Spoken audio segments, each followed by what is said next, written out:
हमारा चंपारण जिसका गौरवशाली इतिहास रहा है, क्या आपको पता है हमारे चंपारण का 2 भाग है, एक पश्चिमी चंपारण, एक पूर्वी चंपारण। तो ये बिहार में चुनाव का माहौल है, तो हम चुनाव से रिलेटेड ही मुद्दे पे बात करेंगे। तो पता है पश्चिमी चंपारण में कुल 9 विधानसभा की सीटें हैं। जी हाँ, बिल्कुल आप सही सुन रहे हैं।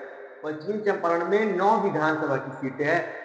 नेपाल का बॉर्डर साझा करने वाला वाल्मीकि नगर से चलकर हम बेतिया होते हुए नौतन तक आए तो 9 विधानसभा सीटें। तो आइए बारी-बारी से सभी विधानसभा सीटों के बारे में जानते हैं और 2020 में यहाँ पे किसको जीत मिली थी, ये भी जानते हैं। वाल्मीकि नगर में 2020 में जेडीयू के प्रत्याशी रिंकू सिंह को जीत मिली थी। उसके बाद हम बगहा में आए, तो यहाँ पे बीजेपी के प्रत्याशी राम सिंह को जीत मिली थी। हालांकि जेडीयू और बीजेपी उस समय गठबंधन में थी और अभी भी गठबंधन में। उसके बाद हम रामनगर में आए, तो यहाँ पे भागीरथी देवी जो कि बीजेपी के टिकट से जीती थी। उसके बाद नरकटियागंज में रश्मि वर्मा जो कि बीजेपी की सीट से जीती थी। उसके बाद में हम शिक्षा की बात करें तो यहाँ पे सीपीआईएमएल जिसका महागठबंधन से गठबंधन हुआ था, उनके प्रत्याशी वीरेंद्र कुमार गुप्ता को जीत मिली थी।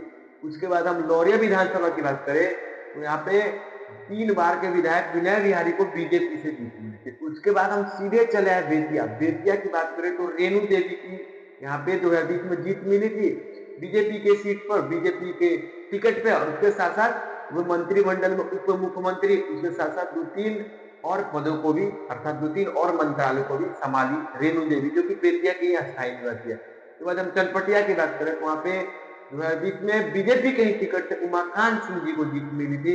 हालांकि वहां पे बहुत दिलचस्प लड़ाई उस समय हुई थी और बहुत कम अंतरालों से वहां के कांग्रेस के प्रत्याशी अभिषेक रंजन को हार का सामना करना पड़ा। इसके साथ साथ हम नौतन विधानसभा की बात करें तो नौतन विधानसभा से नारायण प्रसाद को जीत मिली जो कि पर्यटन मंत्रालय जिनके पास भी था।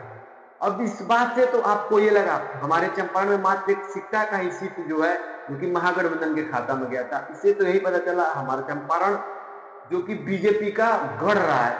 अब आपको ये समझ में आ रहा होगा कि बीजेपी के पक्ष में हमेशा चंपारण के लोगों ने वोट किया है, तो बीजेपी वालों को भी चंपारण का अधिक से अधिक विकास करना चाहिए क्योंकि यहाँ पे पर्यटन क्षेत्र से लेके चाहे वो लोरिया का नंदनगढ़ हो, अशोक स्तंभ हो या फिर वाल्मीकि नगर का टाइगर रिजर्व पार्क हो, बहुत सारे जगह है जिसको सरकार चाहे तो विकसित कर सकती है।